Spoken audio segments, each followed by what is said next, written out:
We have a podcast series at Carnegie Council, and it's called The Doorstep.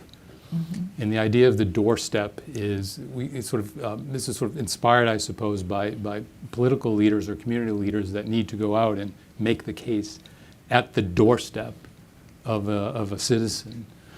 And this is related to global affairs, and we sort of call that the doorstep test. How do you make the case for the importance of an organization like the United Nations and for the work that you kind of do? So do you, and I don't mean to put you on the spot, but can you, I'm sure you've thought about this going back to, let's say, your hometown or whatever, and talking to people who this may not be their profession or even their interest, but why what you're doing is important.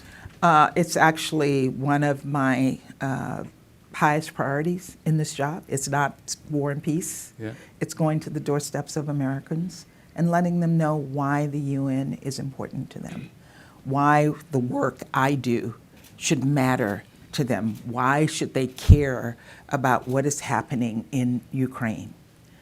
And the reason we care is because of our values. And that's why this is important to Americans. We care about humanitarian. Americans open their doors to Ukrainians. They open their doors to Afghans.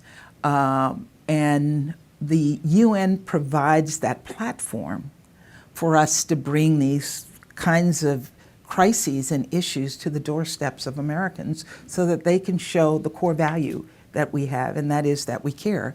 But we're also fighting for democracy. When Ukrainians are standing boldly fighting against Russia, they're not just fighting democracy for their own country. They're fighting for our democracy as well.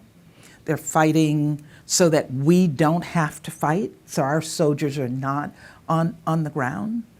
And that matters to Americans. And when we go into the stores and see what we're paying for everyday goods and see what we're paying for gasoline, war somewhere else in the world will impact our everyday lives. So it is important that we use the one platform that we have to deal with war and peace, and that's the United Nations. Not a perfect organization. I always acknowledge to people it's not perfect, it's what we have.